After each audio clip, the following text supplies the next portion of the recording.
Hot chicken উইংসটা আমার খুবই পছন্দ। বাসায় যখন মুরগি আনা হয় তো তখন হচ্ছে আমি উইংসগুলো আলাদা করে কেটে রেখে দিই এভাবে করে হট চিকেন উইংসটা বানানোর জন্য।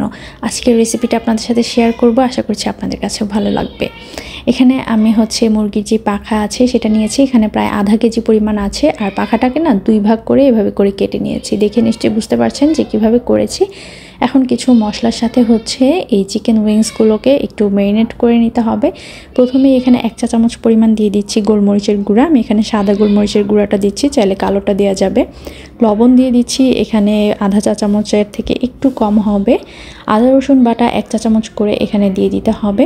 সাথে দিয়ে দিচ্ছি সয়া সস, এখানে 1 টেবিল চামচ পরিমাণ। সসে কিন্তু লবণ থাকে, তো সেই বুঝে কিন্তু লবণটা দিতে হবে। মরিচের গুঁড়া এখানে দিয়ে দিচ্ছি 1 চা চামচ পরিমাণ। ঝালটা আপনারা আপনাদের পছন্দ অনুযায়ী বাড়িয়ে কমিয়ে দিতে পারেন। এই তো মশলা, আর তেমন কিছুই না। এবার হচ্ছে মশলাটার সাথে একটু ভালো করে প্রথমে মাখিয়ে নিতে হবে উইংসগুলোকে। মাখিয়ে খুব বেশিক্ষণ ম্যারিনেট করে রাখার দরকার নেই, আপনারা 10 থেকে 15 মিনিটের মতো রাখলেই হবে। তো ওইদিকে হচ্ছে আমি একটা বাটির মধ্যে 1 কাপ পরিমাণ ময়দা নিয়েছি, সাথে দিয়ে দিচ্ছি 1 টেবিল চামচ পরিমাণ লাল মরিচের গুঁড়া। আমি ঝালটা একটু বেশি খেতে পছন্দ করি, তাই আমি একটু বেশি দিচ্ছি, আপনারা আপনাদের প্রেফারেন্স অনুযায়ী দিয়ে নেবেন।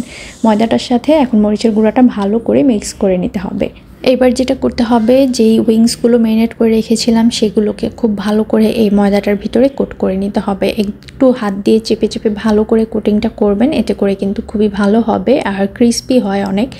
তো এইভাবে করে হচ্ছে প্রথমে সবগুলো উইংসকে আমি এভাবে করে মাখিয়ে নিচ্ছি ময়দাটার সাথে।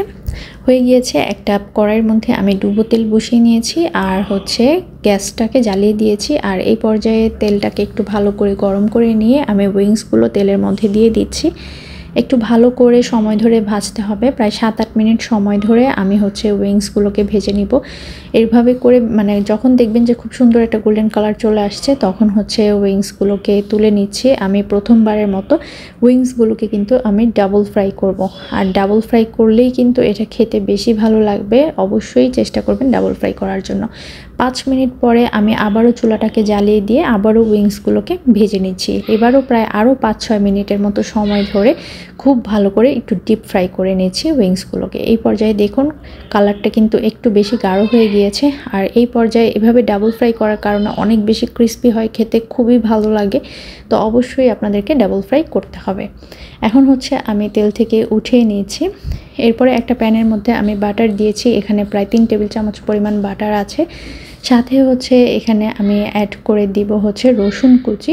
আমি 1 টেবিল চামচ পরিমাণ রসুন কুচি এখানে দিয়ে দিলাম। এবার হচ্ছে রসুনটাকে একটু ভালো করে ভেজে নিতে হবে আর খেয়াল রাখতে হবে রসুনটা যাতে পুড়ে না যায়, পুড়ে গেলে ফ্লেভার নষ্ট হয়ে যাবে।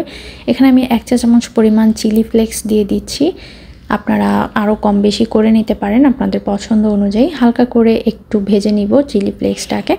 তার সাথে এখানে আমি অ্যাড করে দিব প্রায় আধা কাপ পরিমাণ টমেটো সস অথবা টমেটো কেচাপও এখানে আপনারা ব্যবহার করতে পারবেন।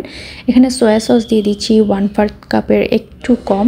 সাথে এখানে দিয়ে দিচ্ছি 1 টেবিল চামচ পরিমাণ ওয়েস্টার সস। ওয়েস্টার সসটা অপশনাল, আপনারা বাসায় থাকলে দিতে পারেন, না থাকলে না দিলেও চলবে। আর ওয়েস্টার সসটা কেনার সময় অবশ্যই হালাল লেখাটা দেখে কিনবেন। এবার এই সসটাকে মিনিট খানেক একটু ভেজে নিতে হবে যাতে সসের মধ্যে একটা বলক চলে আসে। তারপরে উইংসগুলোকে দিয়ে দিলাম আর এই সসের সাথে উইংসগুলোকে খুব ভালোভাবে কোট করে নিতে হবে। দেখুন এই তো চিকেন উইংস কিন্তু বানানো শেষ। সব শেষে আমি যেটা করব, এই উইংসের ভিতরে আমি দিয়ে দিব হচ্ছে স্প্রিং অনিয়ন উপর থেকে একটু সাজিয়ে গুছিয়ে দেওয়ার জন্য। এরপরে গরম গরম এটাকে সার্ভ করবেন, খেতে কিন্তু দারুণ মজার হয়। একবার হলেও বাসায় ট্রাই করবেন। আল্লাহ হাফেজ।